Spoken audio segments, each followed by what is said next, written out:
Well, it's great to catch up with both Darren Sarll and Scott Priestnall. And Scott, we'll just start with you. How are you settling in at Yeovil Town? It's a couple of months since the press conference. You were introduced to everybody. Are you settling in? Are things going as you expected?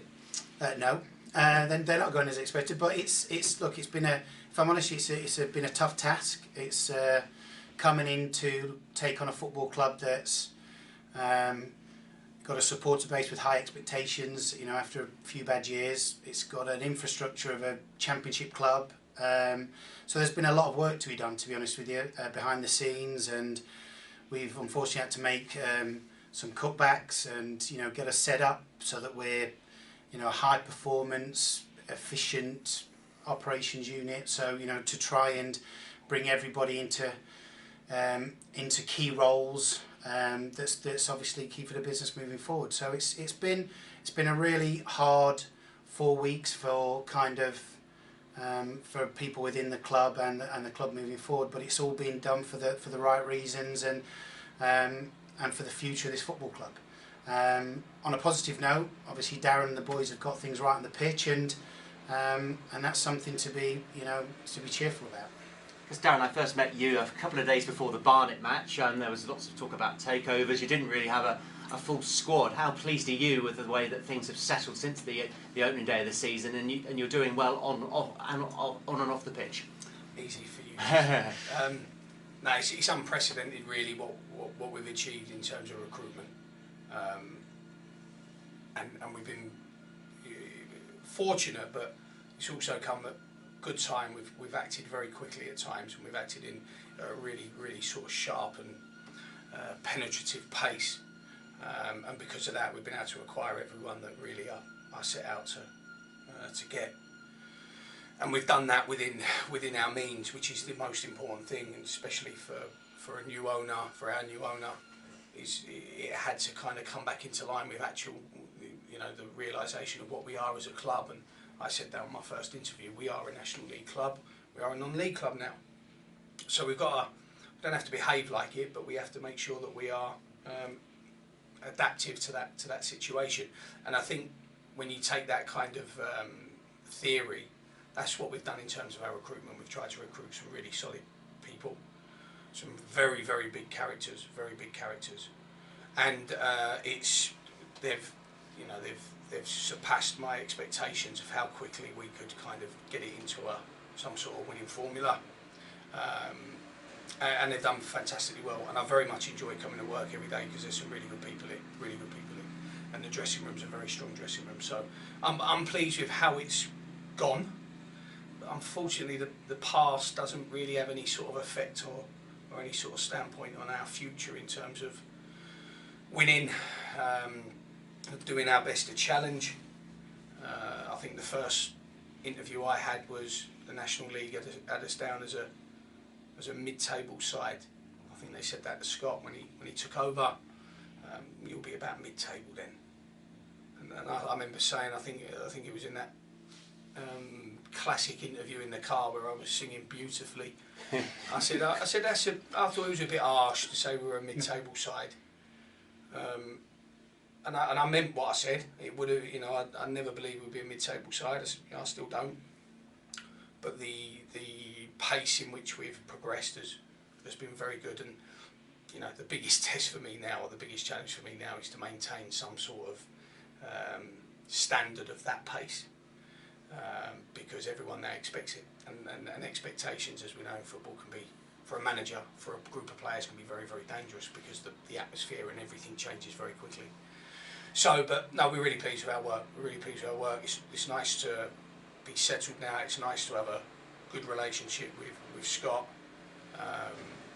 where I feel that he's only ever a phone call away in terms of what we're trying to do. I'm a bit of a pest. I think every manager should be with his owner. Should always, he should never be satisfied. And he's nodding. I can see he's nodding. But I think it's important, and because of that consistency in our communication, that's enabled us to act very quickly at times, really quickly. So we mentioned the word cuts already. What changes have you had to make behind the scenes since taking over? A lot of it's been restructure of staff, change of mindsets. a lot of operational changes in terms of how we operate, the matchday experience, how we operate the whole first floor up here in the hospitality side. You know, it's something that I've been told about many a times, and I've experienced that we're just not, you know, good enough really at hospitality and customer experience. And I think that's a big part of what's, you know, what we've tried to change, both from a personnel point of view and an operations point of view. You know, I don't think supporters will see the real reflection of that straight away, but they'll certainly see that over the next weeks, and see the change that we made, right down to we're exploring different foods, we're exploring how to serve it, try and be quicker at serving, better quality, better pricing. So we've looked at all options from a sort of catering and hospitality point of view. But that's just part of it. You know, the restructure and the way we do things was well needed and had to be done first and foremost, which is disappointing. Well, was both disappointing and lucky from my point of view that I'd been involved with the club for a few months before I actually took over, because, as Darren mentioned, you know, the priority was making sure we had a team, a competitive team, and some good players that Darren could work with. So we was lucky that we were, you know, I was lucky that we were able to make that kind of change before we took over to give him a chance. You know, we started the season very late, really. But also the other things that we've kind of tried to do is re-engage with both our supporter base, but local businesses, local schools. So we've already had some good meetings already. We've got some others scheduled in. We've already put an evening on for some local businesses. We've got a meeting coming up now on the 21st of November or something like that, in a couple of weeks' time with the 300 odd shareholders that are involved with the football club.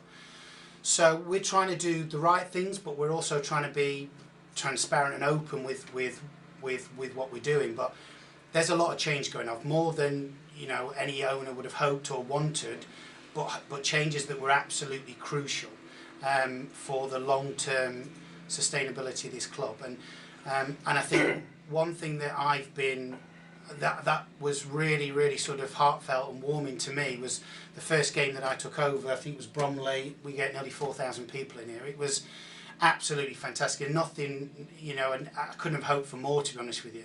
And I just hope that we can carry on with that the people of Yeovil, the supporters of Yeovil Town Football Club, keep talking with their feet, keep coming. You know, if the things they're not happy with, we've made good dialogue open, you know, areas for them to be able to speak to people within the club to get their feelings across now. I've been coming to the Supporters Alliance meetings so that they've got a voice directly into me as well. So we try, you know, like I said, we're trying to do the right things, but we can't just do it on our own. You know, Darren and the boys are doing a great job. They're well ahead of my expectations at this stage of the season, and you know, and are playing some really good football at times. So, you know, as a owner, as a supporter, you can't really hope for better really at this point. But I just want us to, you know, I just don't want people to forget their responsibilities. You know, we are, you know, it's like Darren said, we're a non-league football club, we're a national league club with higher aspirations. But to do that, we need everybody involved. It's not just about me, it's just about Darren, it's about the players. It's about the people within this football club, it's about the supporters, it's about local businesses, local schools, communities. You know, and we're trying to make ourselves a lot more, you know, focused on the wider community and be involved in different schemes and lots of activities, so that this club becomes the heart of the community. I know I said it in all my interviews and stuff before I took over and when I took over, but talk is cheap, you know, and it's about action, and that's what we're trying to do. We're trying to show that, you know, and let people see the benefits of those things. But like I said, everybody has a responsibility, and you know, if we get, you know, if we keep getting the crowds that we've been getting, you know, it gives us higher revenues, it gives us more ability to do things, it, you know, strengthen the squad when we need to, when Darren feels it's necessary, and you know, because like I've always said, everything works towards what happens on the pitch, and therefore, hopefully for the greater community of Yeovil. And Darren, your squad, you've had to work extremely hard to get a squad. I know managers often say, judge me on 3 transfer windows. If you had 3 months to kind of get a squad together, are you happy with your squad, or are you still looking to strengthen even now? He's right next to you. I think I should leave it. No, you have to, don't you? Because right here, right now, we are one of the pace setters. So everyone underneath is trying to catch, and keep up. And to do that, they'll have to strengthen, and when that bridge is kind of met, we'll have to go again. Otherwise, we'll fall behind. So it's a continual game. It's a continual game of kind of catch me if you can. In every sense of the word. The innovation on the pitch, the innovation off the pitch as a business, and it's like that as a football club. But I'm really pleased with what we have. I'm really pleased with what we have. We're still bedding in so many of these players, and winning and losing can paint over the cracks in so many different ways, or highlight things in so many different ways. But the natural assumption as a human being is they're winning, they're fine, no problem. Football's not like that. You have to stay ahead all the time if you want to be in those top places. So, but the work we've done has been, like I said, it's been nothing short of outstanding. Because to acquire, I look at some of the League 2 squads, look at some League 1 squads, and I think, what group would I rather walk down the tunnel with in terms of reliability, in terms of trust? And a supporter said to me the other day, after it was a disappointing equaliser to concede, but they said, "You're right, Darren. Whatever happens, that group gives everything to them." I said, "Yeah, absolutely." And they kind of took a bit of an edge off me before I went in the dressing room, because I went in with fire. I was on my way in with fire. I think I had some family in the stand. They said you didn't look very happy afterwards. And but one of the fans actually brought me down a peg or two with, they give it their all there, didn't they? And I went, yeah, kind of. And they definitely brought me down. So I think the recruitment and the squad is in a good place. We're now obviously looking towards tomorrow and who we can sign tomorrow, and then Friday, and then January's a long way off, of course. But the good thing with the recruitment has been as well is the way the players have connected with the supporters, because you can sign. I've signed players that have no connection with supporters. Whether it be their performance level, whether it be their body language, whether it be their perceived output of trying and things like that. But I think this group of players has really connected with our supporters, and we have that really nice moment when we win a game, when we do the song in front of the fans. I love that moment. I mean, Solihull away, I'll remember for a long, long time, because that was kind of the start of it, and they've got that nice sort of rapport with them. And even players that were here last year but maybe pushed to one side or moved to one side, they're back in the fold. And you look at the way Nelson is with them, you look at Dickinson, Craig Alcock, those types of lads that were here last year and are now reconnecting with a completely different group of people, really. That's been really pleasing, and again, all those things have surpassed where I thought we could get it in that space of time. But we are where we are now, and we're trying, like we did 4 months ago, we're just trying our hardest to win the next game. Some quick fire questions. The land around Huish Park, any progress? I know you've been asked about that a lot since taking over. Have you made any progress there? Yeah, I mean, there's constant progress being made all the time. I've had quite a few meetings. I've got some more today and tomorrow. We've met with the local council, covenant holders, some potential interested parties to get involved with it. Try and create a landscape of how that might look. So we've got no fixed plans yet, but as soon as we'll be having meetings with supporters groups, with local council again, local parish, just make sure that it works for everybody, to be honest with you, and that's the key. But it's been positive so far, yeah. The board, are you looking to add to your board, and if so, anyone likely to join in the near future? I don't know. It's interesting because I've been approached by a few individuals. I will speak to them. I apologise that I haven't set any meetings up with them yet, just because I wanted to make sure we got inside the club right first. But yeah, we're very open at the moment to who it can be. What kind of individuals. We don't want a big board, but we do want a key influential board of influential people that can really help take this club forward, and that's really the key of it, to be honest with you. And also just what happened at Haringey is one of the reasons you haven't come out and spoke about it, because it's an ongoing issue. Is there a time when you will address the issue with supporters? Yeah, certainly. I mean, it's difficult to touch on because it's obviously been a sensitive subject. Once the investigation's concluded with the police, and we've had some feedback from the FA, then we'll certainly make comments on it. But I'd like to thank our supporters for being very cooperative with the authorities, and I'm very grateful to them. I think we've done the right thing so far, but yeah, we'll make more comments when everything's concluded. And Dan, I know we're up for the FA Cup this weekend finally, but this season, are you keeping expectations down, or what's your aims and ambitions now that you've settled in at Huish Park? Depends how much money we get in January. Really. But if you take that, I know it's very tongue in cheek, and Scott and I very much do have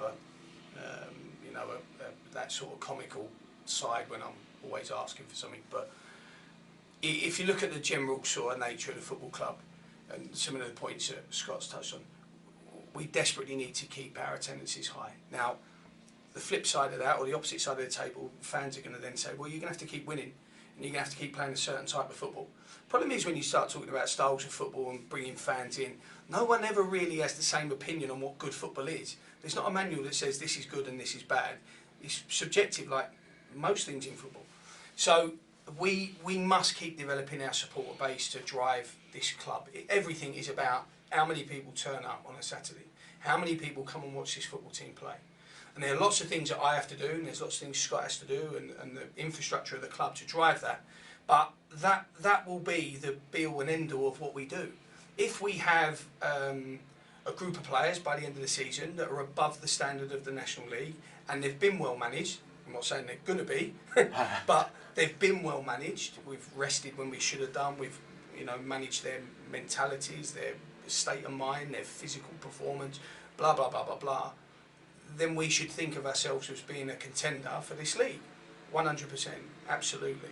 And that comment of you'll be about mid-table, that hurt me right at the very start, and that stays with me all the time.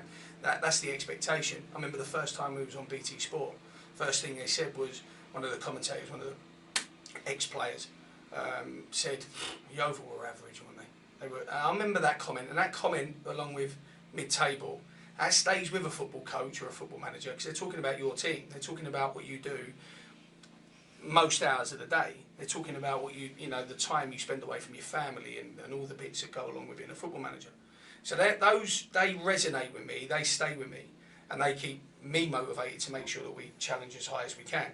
But if we can constantly collate and then put out a group of players that are of a League 2 standard, will be very much in that ascendancy and will be in that sort of top tier. But at some point there will be a yo-yo, there will be a bounce back effect where we come below that standard, whether it be through player availability, whether it be through form, whether it be through the opponent's form. There's 1,000,001 things it can come down to. But we've just got to try and maintain a standard of performance that's as high as possible, and if we do come off it, like Saturday we came off it, but if we do come off it, we don't come off it as far as as a big sort of drop. Maybe in years gone by where performances were poor, there would have been a devastating result of goals conceded and things. So it's important we stay around it, which is why even Saturday after the game, I thought it was a really good point. I thought it was a really, really good point, because I thought that goal, me being an honest human being now, I thought that goal could have come in the 60th minute or the 90th minute. I really do. And we can talk about our first half performance and say we should have been 3 or 4 goals, but we didn't. So I thought it was a really good point, and I think it probably was the right point at the right time, because it just keeps us where we should be, which is very grounded, feet on the floor. And I've seen in the 2 days of training we've had this week, the motivation in the group and the aggression in the squad has been very, very high. So they're still, that's not sat right with them Saturday. I can see that. And I think if we can maintain that through all of those variables, and there's more than just the manager being a motivator or the Murphy scoring all the goals or Nelson keeping all the clean sheets, there's so many things involved in that. If we can keep that and keep that standard, then you know, I think we should dream big, definitely. Thank you very much. Scott, if I could just add a little bit on just the site here at Huish Park. I'm sure you're aware of the fact that your predecessors had a lot of negotiations in terms of the land here. About 30 years, wasn't it? In terms of like how you've approached it, is it like a positive new approach going to the council with new ideas, and has that dialogue been good? The dialogue with the council has been very good, and it basically because we haven't gone in with any preconceived ideas. We haven't gone in and go, look, we want to do this. This is how we want to do it. You guys need to get on board. We've gone, look, you know, nothing's happened with this land for 30 years. Let's utilise it. That's, you know, it's. And it was a similar conversation to what I'm having about supporters, local businesses, and the wider community. Us providing something to them, and them providing something to us, and us being part of the same community. And it's similar with that land. To be honest, it's like who can benefit from it? Who can benefit from it? What's the best things to do with it? What's your ideas? How does it work from a council? How does it work from a football club?